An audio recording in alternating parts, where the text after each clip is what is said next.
காண்கிறது. இந்த ஏசாயா 35:10 நம்ம வாசிக்கும் போது கர்த்தருக்கு ஸ்தோத்திரம். அந்த 35:10 சொல் நித்திய மகிழ்ச்சி என்ன போட்டிருக்கு?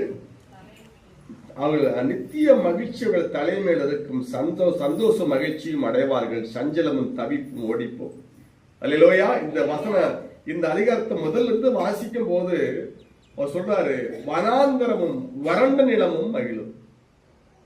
ஆண்டவரே, என் வாழ்க்கை ஒரு வனாந்தரம் போல இருக்கு, ஒரு வறண்ட நிலம் போல இருக்கு. ஆண்டவரே, ஒரு ஆசீர்வாதம் இல்லையே, நீ ஏங்கனே என்ன சொல்றாரு? அல்லேலூயா.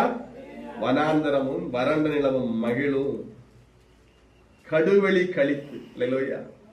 காடு போல இருக்கிற ஆண்டவரே, அது கழிக்குகிற, அது புஷ்பத்தை போல செழிப்பாய். அதான் தேவன் கொடுக்கிற வாக்கு. இந்த மாசத்தை நீ புஷ்பத்தை போல் செழிப்பாய். வசனம் 2 அது மிகுதியாய்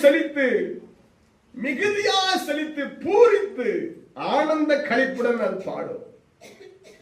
சாரோன் என்பவர்களின் சாரோன் கர்மேல் கர்த்தர் சோதரம் லீபனோனின் மகிமை அதுக்கு கொடுக்கப்படும் உனக்கு. அல்லேலூயா. கர்மேல் சாரோன் என்பவர்களின் அலங்காரம் அதற்கு அளிக்கப்படும்.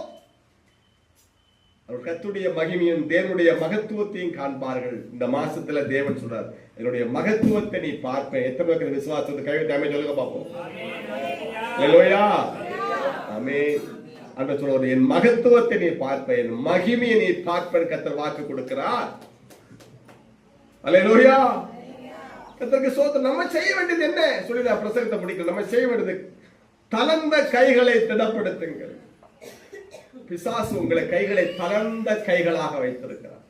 என்னால முடியாது, இது சாத்தியம் அல்ல. அல்லேலூயா. ஆண்டவர் சொல்ற, தளர்ந்த கைகளை வசனம் 3 திடப்படுத்தி தள்ளாடுகிற முழங்கால்களை என்ன செய்யுங்க? பலப்படுத்துங்கள். உங்கள் கிரியைகளுக்கு பலன் உண்டு. முழங்கால் படியிட்டு செபிக்க தொடங்கு. உன் ஜெபத்துக்கு நிச்சயமாய் பலன் உண்டு. கலந்த கைகளை திடப்படுத்தி தள்ளாடுகிற முழங்கால்களை பலப்படுத்துங்கள். கர்த்தருக்கு ஸ்தோத்திரம்.